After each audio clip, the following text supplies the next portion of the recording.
CUTEP Test9. Listening comprehension. Directions. Listen carefully and choose the best choice that corresponds to what you heard. Number 1. Didn't Maria go shopping with you yesterday? Even if she hadn't had a lot of studying, she would have preferred staying home to going shopping. What does the man imply about Maria?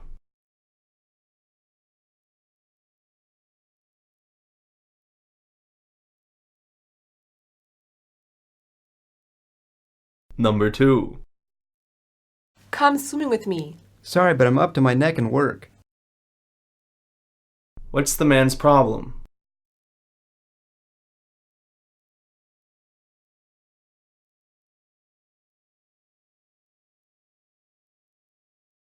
Number 3. This course wasn't supposed to be hard. But it sure turned out to be, didn't it? What does the woman think about the course?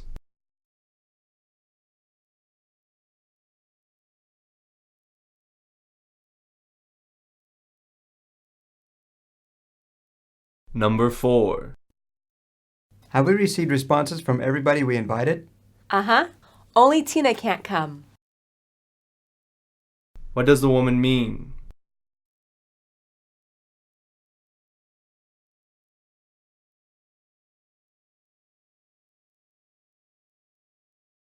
Number 5. The basic package is $1,000, but those extras will be another $800. Oh, I can't afford that much. It'll just have to be less. Okay, I'll cut you a deal and let you have it for the basic plus half for the extras. How much will it probably cost?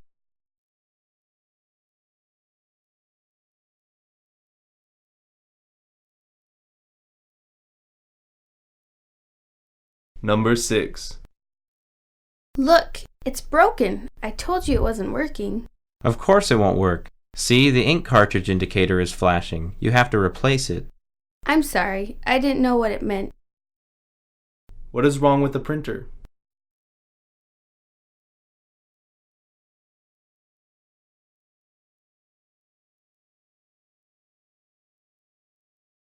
Number 7.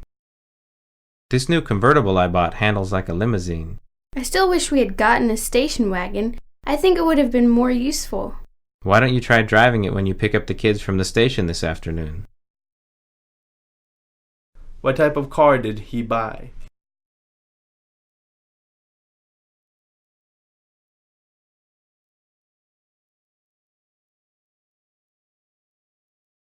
Number 8. After I heard about the problem Jim had with his condo, I was dubious about our new house. I thought the surrounding area looked like that swampland in Florida. Well, it turned out to be a really nice old place with room to park out back. Where will they move?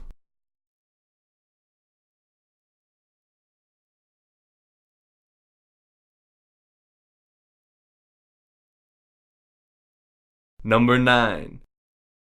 It is going to be awfully hard to work with last year's marketing budget. Did they explain why your request for an increase was turned down? Apparently the company's profit margins were lower than expected. Why is the man concerned?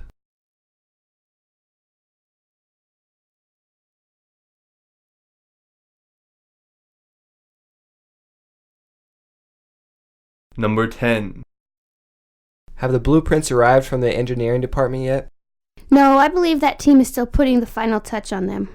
Very well. Will you contact me once they arrive so I can review them? What is the man waiting for?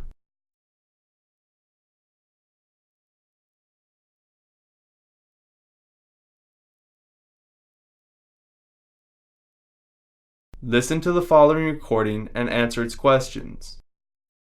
In these cost-conscious times, convention planners face one big question: how to plan a meeting that's effective and memorable for participants yet doesn't cost hundreds of thousands or even millions of dollars to stage. The answer is Pittsburgh.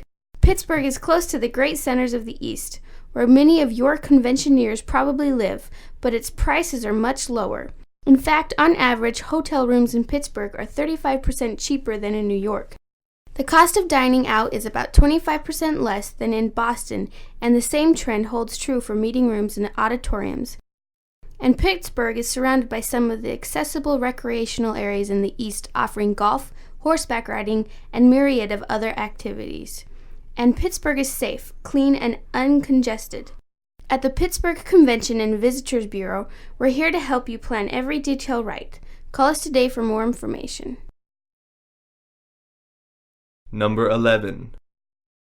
According to the advertisement, how much do the most expensive conventions cost?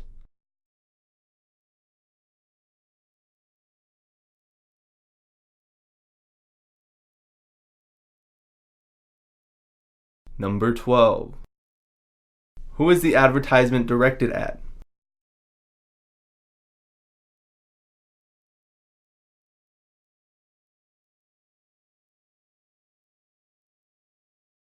Listen to the following recording and answer its questions. Our keynote speaker this afternoon is businessman and former astronaut Jim Grumman. After retiring from the space program in 1972, Jim became president and chief executive officer of Pacific Southern Airlines, and within 3 years had turned a company on the brink of bankruptcy into one of the most respected and profitable airlines in the world. 5 years ago, looking for a new challenge, he co-founded Moon Microsystems, a computer company specializing in networks for small business. Moon has since become the world's largest supplier of network hardware, and Jim is still at the helm. Jim is going to talk to us today about overcoming the fear of success. Ladies and gentlemen, Jim Grumman. Number 13. What did Jim do before he became a businessman?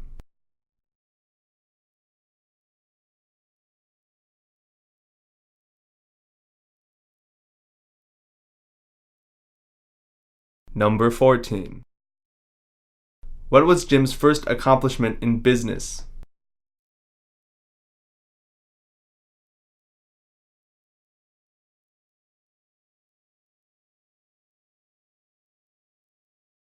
Number 15.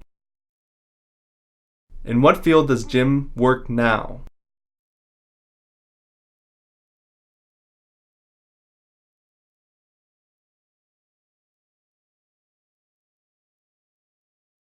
Listen to the following recording and answer its questions. Looking for the perfect haircut? That usually means finding the perfect hair cutter is not so easy, according to the Beverly Hills hairstylist Jim Wayne.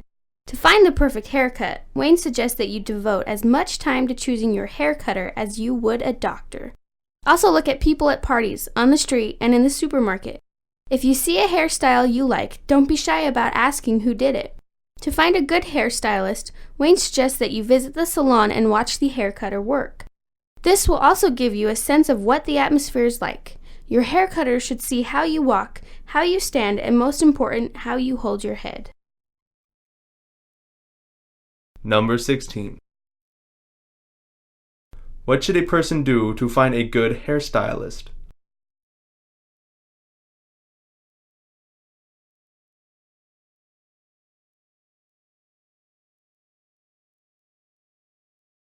Number 17. What is considered the most important factor that a hairstylist should know about his client?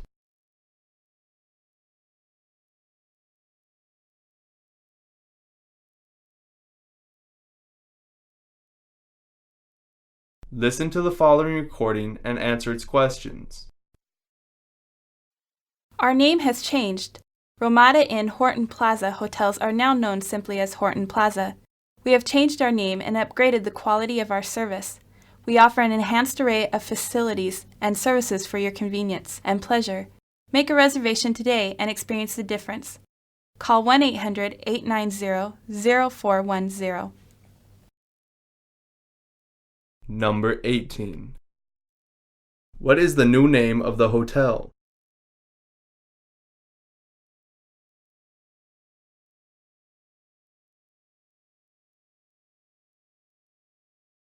Number 19. Other than the name, what else has changed about the hotel?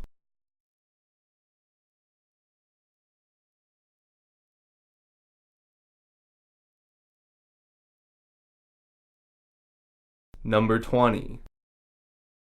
What number could you dial to make a reservation?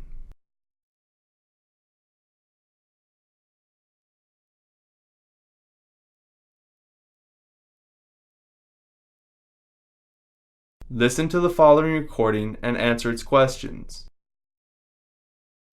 What was Professor McIntosh saying about the lecture series on alternative forms of energy when I walked in late?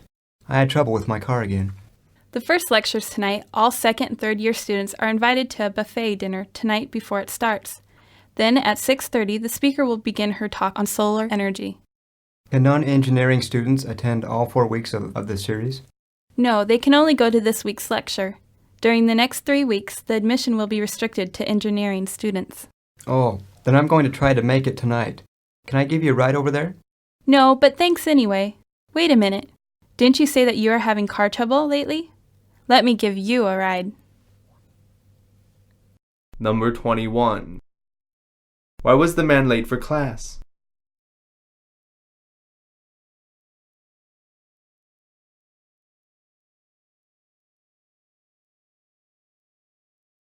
Number 22. What's the topic of tonight's lecture?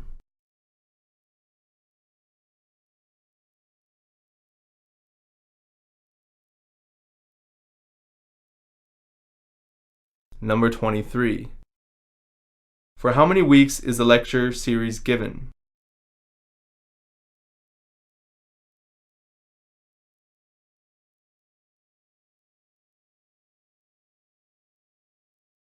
Number 24. How many weeks of the lecture series can non-engineering students attend?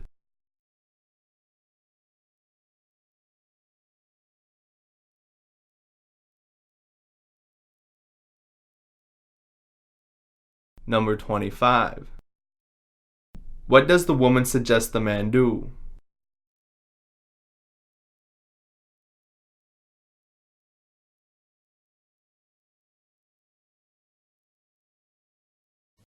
Listen to the following recording and answer its questions. Hi, Tom. Judy, I haven't seen you in weeks. Where have you been? In Florida? What? Vacationing while the rest of us have been studying on campus in the February cold? Not exactly. I spent most of my time underwater. I don't understand. I was on a special field trip. I went with my marine biology class. So you went scuba diving? What were you looking for? Sunken treasure? You might say so. The sea is full of treasures, all kinds of strange, fascinating organisms. Our class concentrated on studying plankton. I thought planktons are too small to be seen.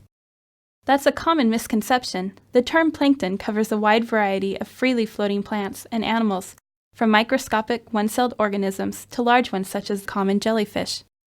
Jellyfish may be large enough to be seen, but they are transparent, aren't they? Yes, most planktons have transparent tissues as a protective camouflage. It makes them practically invisible to predators. But not invisible to our biology class, I hope. By concentrating, I was able to see the outlines of lots of different planktons, which are plants and animals. In fact, our professor even took photographs of Grieber quadrata, which are small oceanic snails. How could the snails show up in the photographs if they're transparent? We squirted Grieber quadrata with a harmless green dye. Since particles of the dye stuck to their tissues, the snails appeared in green outline in the photograph. That sounds like an interesting trip, but I think if I'd been in Florida in February, I'd much rather spend my time just swimming and lying in the sun. Number 26. How did Judy spend most of her time in Florida?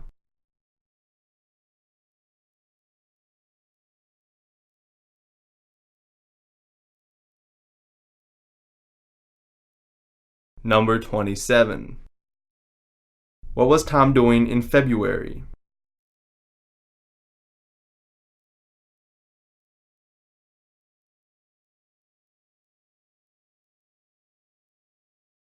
Number 28. What kind of class went on the field trip?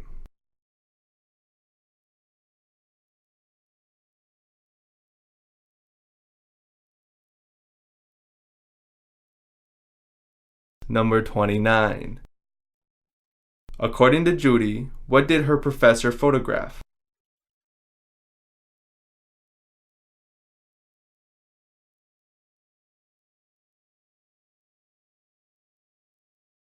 Number 30. Why is it hard to see most planktons?